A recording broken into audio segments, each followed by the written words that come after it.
So flatting is obviously the first step. It's the hardest step in that where you really have to come in and select everything. Some people like to use the magic wand to flat. I don't. I like the lasso. It allows me to work in chunks of color. It also minimizes the little bits of color or white here and there underneath the inks that your magic wand will not pick up. And so when I'm flatting, I work from the foreground to the background because the bigger shapes tend to live there. And so if you can see, I'm not worried about the details of the character's costume. I'm worried about the big mass and space that character is taking up right now. So I start with one unifying color for everything. It may not be the final color that I'm going to use for that background, but it's a light color so that the inks really pop out of it.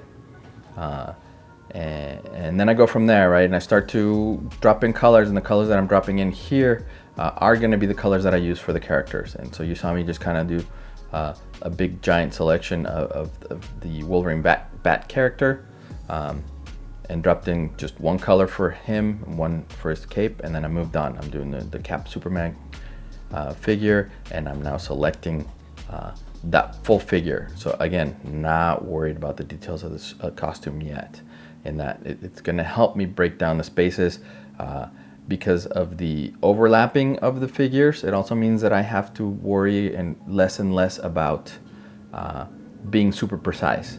So as you can see here, my lasso is overlapping the blues of the Superman Cap character. Okay, and that's because since I'm using the bucket tool, and I'm using that bucket tool with a tolerance of 0 set to it, it means that it's only going to fill in the one color that I click it into. So as I click my color here for this Daredevil character with red on the light blue, it doesn't fill the Superman blues with red. It only fills those light blues from the background with red, and so on and so forth. And so I'll do this for every character. I just select the character in its big massive form, and once I have all the shapes filled out, then I come back in and then I start to fill in all the detail work. So now we're looking at the piece again, just big mass of colors. Now I'm zooming in and doing the really minutia stuff, the really hard to select stuff.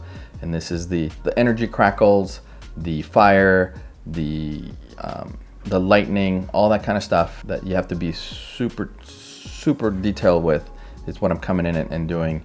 And again, you see the lasso overlapping existing colors, which makes it easier to select. And so when I'm going around where the hammer is, I don't have to select with the lasso exactly where that yellow meets the orange. I overlap the yellow knowing that the bucket's gonna make that for me. It's gonna create that separation for me. Another tool that I use when I flat is Quick Mask. What is Quick Mask? Quick Mask is if you ever airbrushed before, you put this acetate over the areas you don't want to paint, and you cut out the areas that you do want to paint with a knife, and you peel them off, and then you can airbrush without infringing on the other parts. And so Quick Mask is kind of the same concept where you're painting the areas you want to affect, and so you're visibly seeing them. So here you see them as green, right? Anything that's green is going to be my selection.